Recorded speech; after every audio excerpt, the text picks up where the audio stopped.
두 번째 고난 주간 함께 그리스도의 그 고난을 우리가 함께 묵상하는 이 시간에 오늘 특별히 오늘 본문의 말씀을 통하여서 주님이 당하신 고난은 억울함과 방관입니다. 억울함과 방관. 그래서 오늘 전체 주제가 그리스도의 고난에 참여하는 은혜인데 오늘 두 번째 시간으로 우리가 주님의 그 고난을 어떤 고난에 참여하는가, 예수님을 믿고 따르는 그리스도인들이 주님의 그 고난에 참여할 때 어떤 고난에 들어가게 되는가, 억울함과 방관입니다. 사람은 억울함을 당하면 고통을 받습니다. 그리고 주변의 사람들이 내가 억울함을 당하고 있는데 모른 채 하고 수수방관하게 되면 그건 더 큰 고난을 당하게 됩니다. 왜 나의 이 고통, 고난을 너희들 다 알고 있는데, 이 억울함을 알고 있는데, 이 불의를 알고 있는데 왜 가만히 있느냐. 예수님은 그분이 십자가로 향하여 가는 그 과정 가운데에서 아무 죄가 없으신데 죄명을 뒤집어 쓰고 또 그 불의함 가운데 많은 사람들이 가만히 있고 오히려 뒤집어 씌우는 그런 수수방관을 당하셨습니다. 엄청난 고난이에요. 중국에 이런 실화가 있었습니다. 시골 마을버스에 운전사는 젊은 여성이었는데 마을버스에 타고 있던 어떤 불량한 남성 몇이 이 버스를 세우더니 이 여성 운전자를 데리고 수밭으로 가서 집단으로 성폭행하는 사건이었습니다. 근데 이제 그 버스에 타고 있던 다른 승객들은 그냥 나 몰라라 하는 거예요. 그때 한 청년이 내려서 그 사람들을 말렸지만 오히려 거기 성폭행하는 남성들에게 훔신 두들겨 맞았습니다. 시간이 지나서 여성 운전자가 돌아오고 그 불량한 남성들도 버스에 탔습니다. 그리고 이제 말리던 청년이 타려고 하는데 여성 운전자가 그 청년에게 매몰차게 짐을 던지면서 버스에 타지 말라고, 그리고 문을 닫고 그냥 떠납니다. 이 청년이 나는 이 여성을 도와줬는데 버스에 태우지도 않고, 그래서 이 여성을 이제 원망 좀 스러웠습니다. 근데 이제 얼마 후에 버스 뉴스에서 그 버스가 100m나 넘는 낭떠러지에 떨어져 전원 사망했다는 기사를 접하였습니다. 그 여성이 자신을 도운 청년만 살리고 이 버스를 낭떠러지로 내리 달려서 방관한 사람들과 자신을 성폭행한 사람 모두 죽게 하였습니다.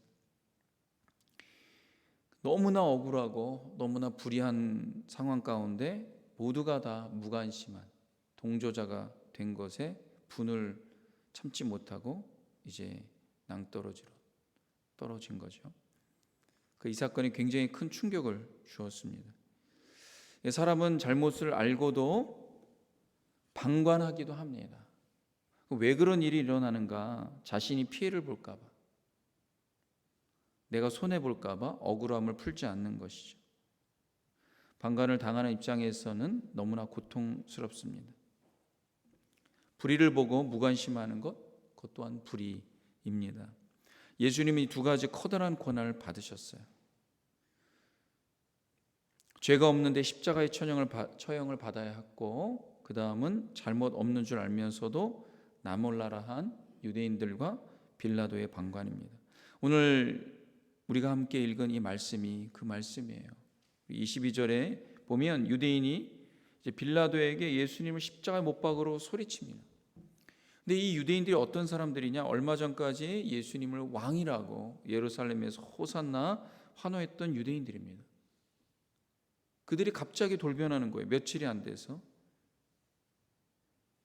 여러 가지 돌변한 이유가 있었는데 크게는 두 가지입니다. 하나는 자신이 생각했던 이 메시아는, 왕은 세상을 정복하고 유대 이 민족을 구원할 그런 메시아로 왕이라고 생각을 했어요. 예수님이 그렇게 우리에게 해방을 줄 거라고 생각을 했지만 본인들의 생각과는 다른 메시아였습니다. 또 하나는 권력자들이 찔러준 돈 몇 푼에 돌변합니다. 이 물질에 돌변하는 거예요.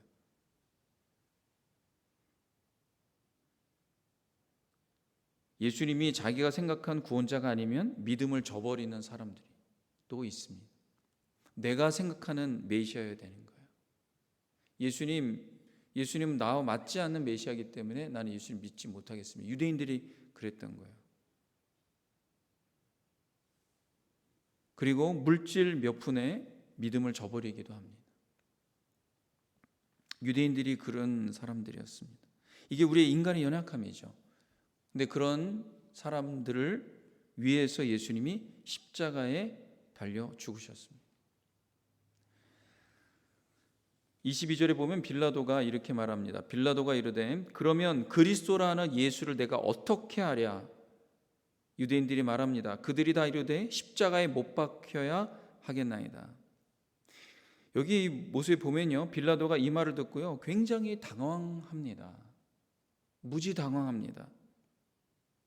왜? 바로 전까지 예수님 왕으로 세우라고 소리쳤던 사람들이고, 또 하나는 예수님이 전혀 죄가 없는데 십자가에 달리게 할 만한 어떤 죄도 발견하지 못했는데, 나도 알고 너도 알고 모두가 아는데 십자가에 못 박으라고 소리를 칩니다. 그러니까 빌라도가 뭐라고 말하냐면 23절에 이렇게 말합니다. 빌라도가 이르되 어찌미냐 무슨 악한 일을 하였느냐? 그들이 더욱 소리질러 이르되 십자가에 못 박혀야 하겠나이다. 빌라도가 오히려 너희 어떻게 그렇게 말을 하냐? 어찌 이렇게 얘기할 수 있느냐? 그가 무슨 악한 일을 하였느냐? 그가 죄 지은 걸 나는 발견할 수 없고 너희들도 알지 않느냐? 그 말을 떨어지자마자 그들은 더욱 소리질러 십자가에 못 박혀야 한다. 그렇게 해야만 한다 라고 말합니다. 당시의 로마 총독은요 인정사정 없는 사람입니다. 로마인. 조그만 죄목이 있으면 어떻게든 형벌을 뒤집어 써서 피지배인들을 감옥에 갔거나 처형을 하는 것이 로마 총독의 임무입니다. 왜? 어떻게 하면 밀란이 일어나는 것을 막기 위하여서. 그런데 이런 빌라도조차도 어찌미냐 무슨 악한 일을 하였냐, 내가 아무리 살펴봐도 그는 악한 일을 한 일이 없다. 아무리 악한 것을 끄집어내서 어떻게 하든 털어서 먼지라도 잡으려고 하는데 그런 것도 볼 수가 없다. 근데 유대인들은 무조건 예수를 못 박으라고 말합니다. 뚜렷한 잘못 없이 유대인들은 예수님이 싫었습니다. 뚜렷한 이유 없이 사람들은 하나님을 싫어합니다. 우리가 이제 복음을 전하고 우리 교회를 다닌다 그러면 그냥 이유 없이 싫은 거예요. 그 자체가 싫은 거예요. 왜? 하나님이 싫기 때문에. 제자들이 했어요. 왜 사람들이 우리를 힘들어하고 왜 우리를 이렇게 무시하고 우리를 이렇게 괴롭힙니까? 왜 우리가 핍박을 당합니까? 너희 때문이 아니다. 나 때문이다. 나 때문이다. 모세가 하나님 앞에 가서 왜 이스라엘 사람들이 왜 이렇게 나를 괴롭힙니까? 하나님이 그렇게 말씀하셨어요. 너 때문이 아니야. 나 때문이야. 이스라엘 사람들이 내가 싫어서 그런 거야. 나에게 불만이 있어서 그런 거야. 뚜렷한 잘못 없이 싫은 것은 사단의 역사입니다. 유대인들은 예수님을 무조건 못 박으라고 소리칩니다. 예수님 잘못한 것이 없어요. 사람들은 그냥 예수님이 싫은 거예요. 요한복음에는 요한이 그렇게 말합니다. 세상이 싫은 것은 예수님이 빛이기 때문이다. 어두움은 빛을 싫어한다는 거예요. 그래서 빛이 세상에 왔는데 어두운 세상이 어둡기 때문에 빛을 싫어한다는 거예요.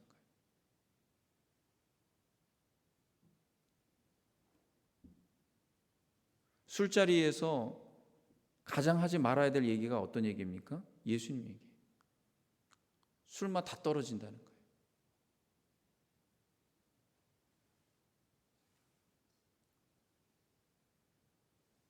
어두움은 빛을 싫어하는 거예요. 그냥 아무 이유 없이 예수님 치는 것 영적인 문제인 거예요. 이게 사단의 역사입니다.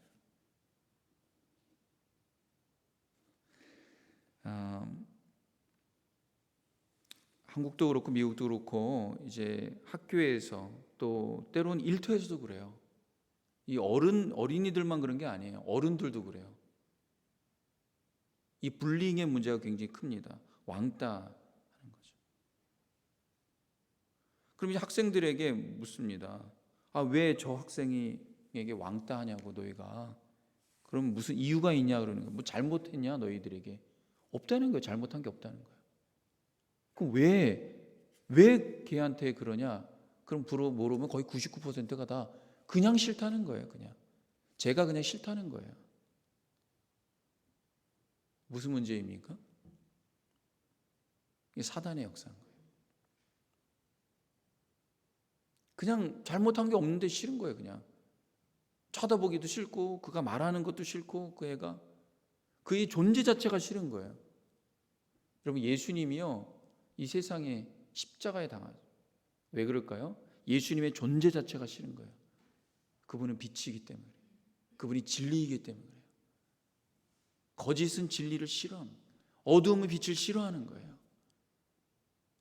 세상이 교회를 좋아할까요? 안 좋아하죠. 왜? 존재 자체가 싫은 거예요. 우리가 더 복음으로 주님을 닮아가길 갈망하고 우리 주님 예배한다면 세상은 우리를 더 힘들어할 수도 있습니다.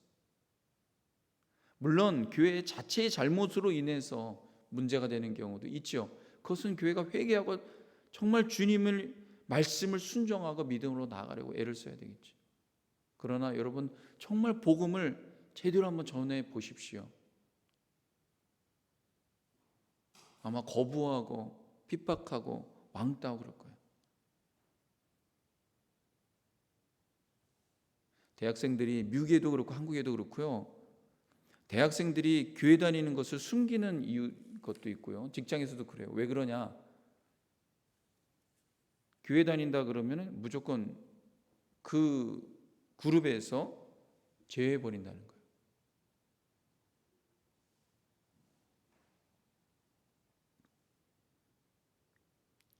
내가 그룹에서 아웃사이더가 될까 봐 겁이 나니까 교회 다니는 것을 얘기를 안 하는 거예요.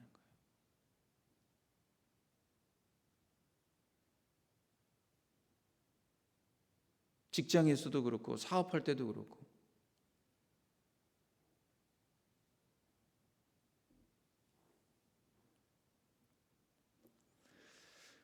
그런 고난과 그런 고통이 그리스도인들에게 있습니다. 그리스도의 고난에 참여하는 거예요. 그리스도의 고난에 참여하는 거예요.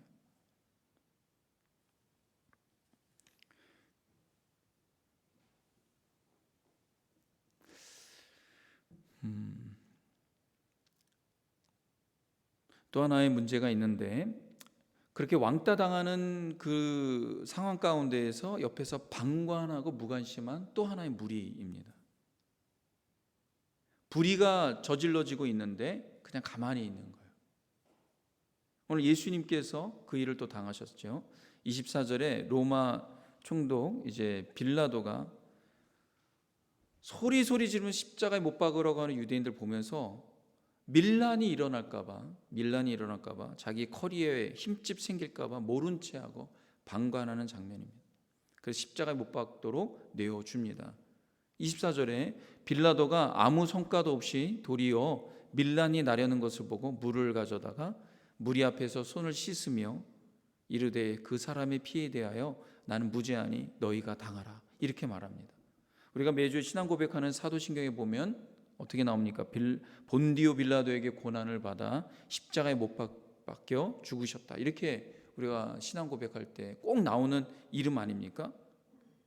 근데 지금 십자가에 못 박으라고 소리친 사람은 누구예요? 유대인들이에요. 오히려 빌라도는 처음에는 그랬어요. 너 이거 왜 그러냐? 너 왜 그러냐? 빌라도는 예수님이 십자가에 못 박도록 할 수 있는 그런 권위가 있는 사람이에요. 그렇기 때문에 예수님의 십자가의 책임이 빌라도에 있다라고 이야기합니다. 빌라도는 십자가에 못 박을 마음이 없었어요. 근데 왜 본디오 빌라도가 책임을 지고 사도신경에 이름이 계속 거론이 되느냐? 그것은 그가 권위자이기 때문에 얼마든지 자신의 힘으로 불의를 막을 수 있었어요. 근데 그는 방관했습니다. 왜? 자기가 손해볼까 봐. 밀란이 나고 아무 성과도 없이 도리어 밀란이 나려는 것 보고, 빌라도는 성과주의자였어요. 성공주의였어요. 내 인생의 성공의 정점인 이 커리어를 망가뜨리고 싶지 않았어요. 성공이 우상인 사람이. 그러니까 불의를 보고도 나에게 손해볼까 봐 손을 씻은 거예요. 손을 씻고 이거는 나에게 상관이 없다. 그렇지만 그는 예수님의 십자가를 달리도록 한 그 죄명을 벗어날 수가 없는 거예요. 왜? 그는 권위자이기, 결정적인 책임자이기 때문에.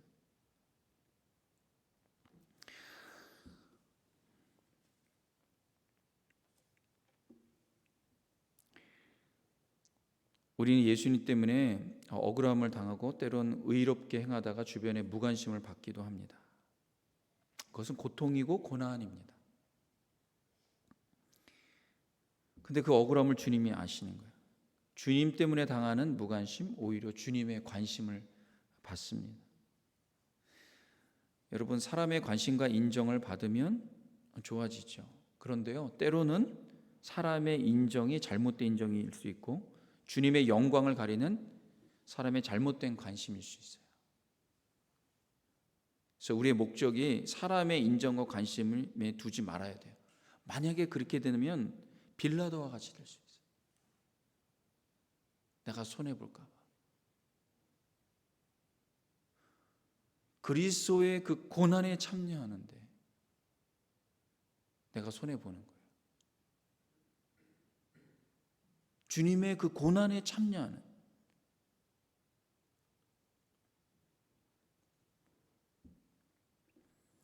그래서 우리의 목적은 하나님의 영광과 그분의 뜻에 초점이 맞춰져야 돼요. 그럴 때 우리의 삶의 방향이 하나님의 뜻을 이루는, 하나님의 기뻐하신 뜻을 이루는 그 곳으로 향하여 갑니다. 내 방향이 사람에게 인정받는 방향, 내가 손해 안 보려는 방향, 그러고 가면은 그리스도의 복음과 하나님의 뜻과 진리를 묵과하는, 막는 그런 인생을 살 수도 있어요. 그래서 우리의 생각과 우리의 마음은 예수 그리스도의 십자가, 하나님의 영광을 위한 그곳으로 향하여 가야 되는 거예요.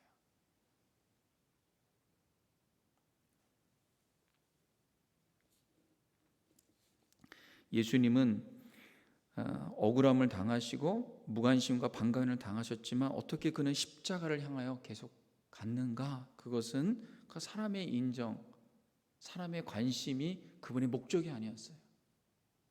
그분의 목적은 하나님의 뜻 이루며 하나님의 영광을 위해서 자기의 삶을 살려고 했습니다. 그걸 위해서 드리는 삶이에요. 여러분, 예수님 믿는 삶은요, 주님의 뜻을 이루고 주님의 영광을 위해서 사는 삶이에요. 그럴 때 복음이 드러나고 예수님이 드러나는 거예요. 내가 영광 받으려고 하면 낙심하는, 근데 하나님의 영광이 드러나는 그것을 내 인생의 목적과 그것이 나의 인생의 기쁨으로 산다면 그리스도의 고난에 참여할 수가 있게 되는 거예요. 사랑하는 성도 여러분, 오늘 특세 두 번째 시간인데, 억울함과 방관, 그리스도인 복음 전하다가 예수님 때문에 당하는 고난. 근데 우리의 인생의 초점이 하나님의 영광을 위해서 그분의 뜻을 이루려는 우리의 인생의 초점을 맞출 수 있길 바랍니다. 그래서 사람이 인정하지 않아도 돼요. 관심 갖지 않아도 돼요. 예수님 복음 전하는데 사람들이 무시해도 인내할 수 있어요. 그 시작은 쓰지만 그 열매는 답니다. 그것이 우리가 살아가는 믿음의 삶이에요. 그것이 그 예수님이 당하셨던 그 고난이에요. 주님이 당하신 그 고난 때문에 우리가 구원을 받고 세상이 구원의 문이 열리게 되었습니다. 이번 고난 주간 오늘 하루 주님, 내가 복음 전하며 그리스도를 바라보는 그 믿음으로 살아가는데 주님 담대하기를 원합니다. 주님 영광 위에서 살기를 원합니다. 그런 마음으로 이번 고난 주간에 주님 바라볼 수 있길 바랍니다. 우리 한번 이 시간 함께 기도하겠습니다.